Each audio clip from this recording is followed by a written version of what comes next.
Getting the most out of your Android smartphone. Tips and tricks for Android users. So for a brief history, Android was founded in 2003. The creators of Android, they wanted to create a camera platform that could be a cloud storage for images and videos as well. Early Android versions were named after deserts, e.g. desserts, my bad, not deserts, e.g. cupcake, marshmallow, and Oreo, which all sound very delicious. The Android operating system now has over 2.5 billion active users. And this is a little Android robot in the bottom here. Android was founded by Andy Rubin, Nick Sears, Rich Miner, and Mantis Duarte in 2003. And in 2004, they changed to become an operating system mainly for smartphones. And in 2005, Android was brought in by American search engine company, Google Incorporated. I believe everyone should know what that is. And in 2008, HTC Dream was the first smartphone launched with an Android operating system, or OS. For pricing, there is no additional price to install the Android operating system. Any new Android smartphone will have the OS pre-installed. Android also comes with pre-installed Google applications, such as the Google Search app, I believe, and Slides and Docs, possibly. Some features may not be compatible with older devices. Some notable Android OS brands are Samsung, so logo is the blue right here. Huawei, which is a Asian company. Xiaomi, which is also an Asian company. Oppo, Vivo, Motorola, LG, Lenovo, Sony, OnePlus, Asus, Google, Nokia, HTC, and BlackBerry. My personal favorite is Nokia because they have the infamous brick phones with their indestructible abilities. Phones with Android OS. The best high-end Android phones. This one is the Google Pixel 5a.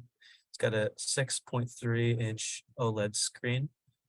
It's got a pretty low battery life. It is water resistant with a headphone jack, which is surprising that has to be a feature now. And it's about $449. And the 6.3-inch screen is measured from corner to opposite corner.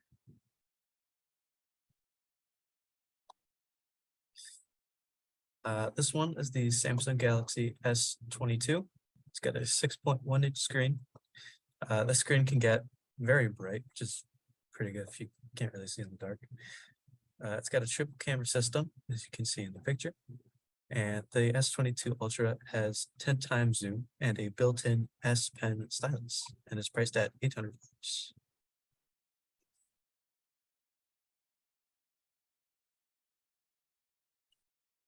This phone is the OnePlus Nord N100. It's got up to 256 gigabytes of storage. It's got an 8 megapixel front camera with a 6.52 screen.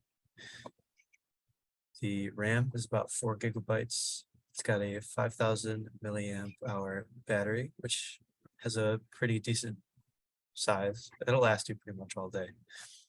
A 90 hertz max display refresh rate, which is just how quickly the pixel in the screen will refresh themselves. And it's on the cheaper end at $239.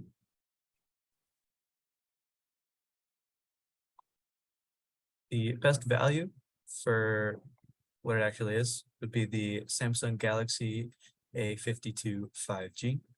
It's got 128 gigabytes with a 32 megapixel front camera. a 6.5-inch screen size, 6 GB of RAM, a 4500 milliamp hour battery, 90 hertz, so the same as the Nord from before, and a $270 price range. Pros and cons of the Android OS. Some advantages, the design, you have a very wide range of devices to choose from.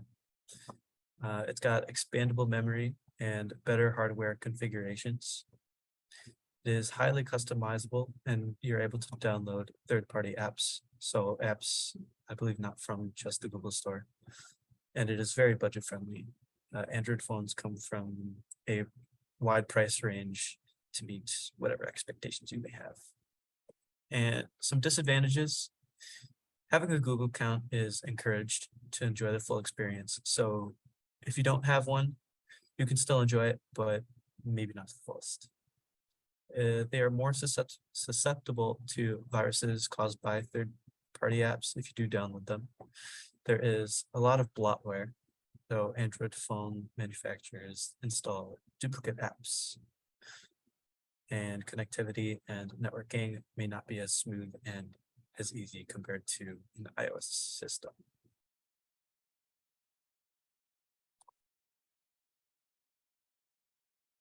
Tips and tricks for Android users. Please note, screenshots that are provided may not match your own device.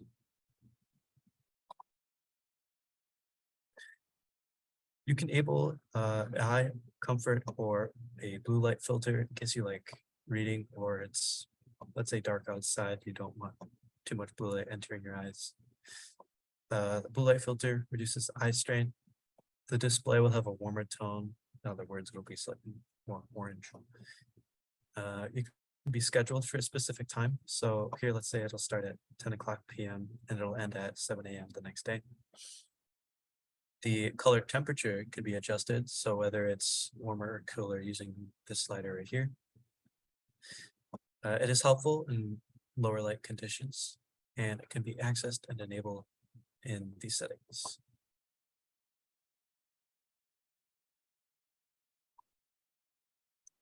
Tip number 2, there is the always on display. Displays information even when the screen is off. As you see here, it displays the time, temperature, and the date, as well as the battery life all the way at the bottom. Even without grabbing your phone or anything, this will just always be on. It can be scheduled for certain times. So let's say maybe it's nighttime. You don't really want to get up or anything. You can just have this on, look over at your nightstand and just see the time. It also saves battery by not having to turn on your phone to view information.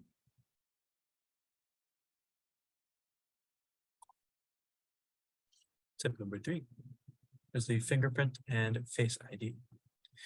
You can use your biometrics to unlock a phone. It is much faster and efficient than just using a password or PIN. You don't really have to remember your password because it just uses your fingerprint or your face to unlock your phone. It is an increased safety measure as it's more secure than just having a password. It'd definitely be harder to hack into your phone since there would be no password, it would just be your fingerprint or your face. And it can be accessed and enabled in settings as well. Well, here's an example of kind of what it would be like to set up face recognition and then for fingerprints as well. Tip number 4. Android phones have a dark mode, which can cause less eye strain. It saves batteries to pixels being turned off on AMOLED or OLED displays. It increases battery life and it can be accessed and enabled in storage settings. So right now this phone is on light mode, but as you can see on the red box, you just slide the slider and it will become darker. Tip number 5, you can change the display size. Larger text sizes help with vision problems. So as you can see here, this little slider will increase the size of the text in right here. It is easier to read text without causing too much strain on your eyes. It allows the reader to comprehend the text more easily. And this setting can also be found and enabled in settings.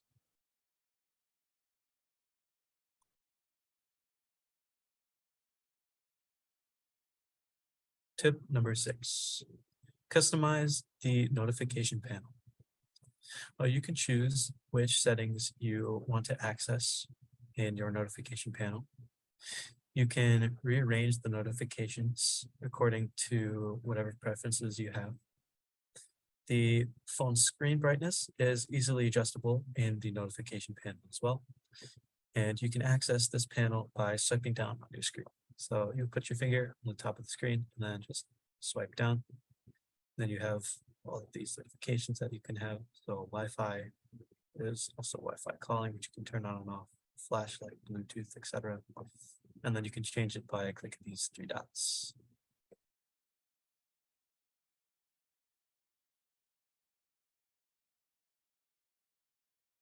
Tip number 7, enable power saving mode.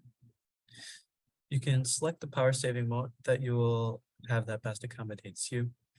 So over here on the right in the boxes, you have a time of how much battery life you have left. So you can turn on power saving. It'll limit some options on your phone. So then your battery will last a little bit longer. And then you also have ultra power saving mode, according to this. So you'll get more extended battery life. And then you can also look at your battery usage and power consumption details, which is what parts of your phone are actually using the power. You can choose to show or hide the battery percentage in your status bar. You can optimize the battery usage of your phone for longer without actually needing to charge it. And all of this can be accessed in your settings.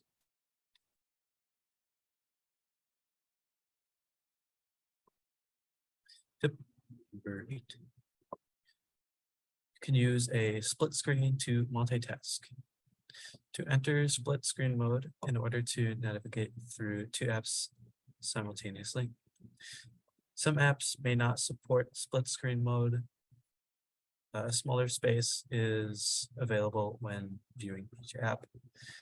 And you can enable this through settings, then activate by pressing and holding the app switcher icon.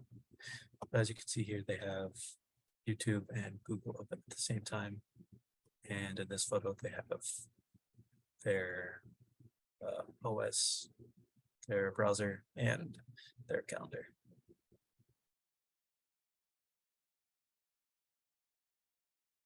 Tip number 9, you can set your daily screen time limits. You can set a time limit for your screen to regulate your technology exposure. You can set time limits for certain apps. You can show a warning once daily screen time limit has been reached. It requires a password to change your screen limit, and you can access and enable this through settings. So over on the right, you can see in the boxes, top one over here, you have your screen time. So what you have accessed and how long you have been in them. Then you have your screen time management. So you can set however long you will want to be on your actual screen. And then you can limit app usage as well. And you can turn on or off the balance pin if you would like to, as well as this is inside the screen time setting.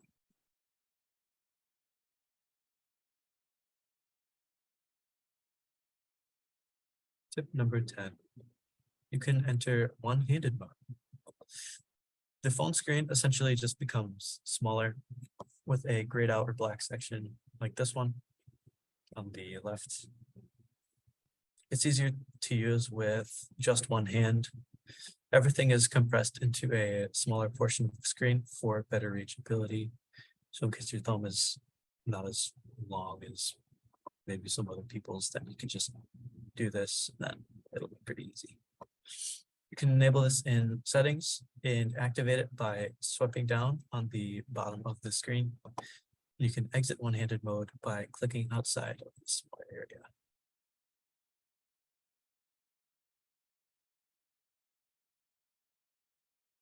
Tip number 11, home screen widgets.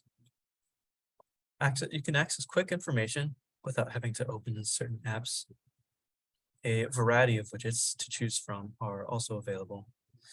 It shows information such as time, weather, how many steps you have taken outside or inside, let's say, and music. You can move apps and widgets around by tapping and holding them. So on the left and right pictures, you have the weather. Then here's the daily temperatures as well. And then this is also weather in just a different format.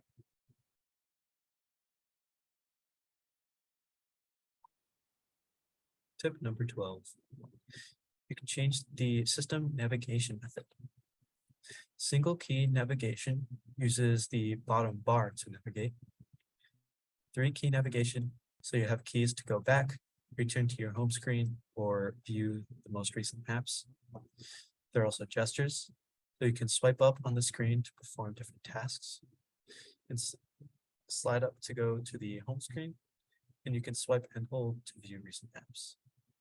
You can access and alter these from the settings.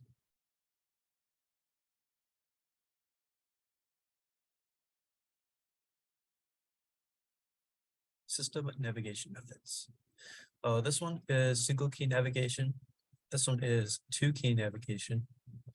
And the bottom one is 3-key navigation.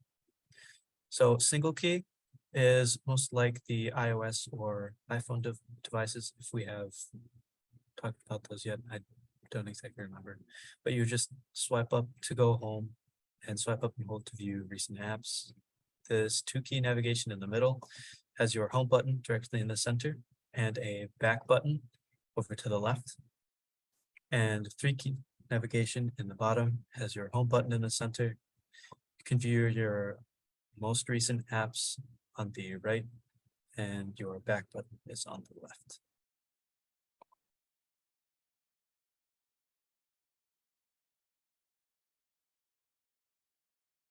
Gesture navigation.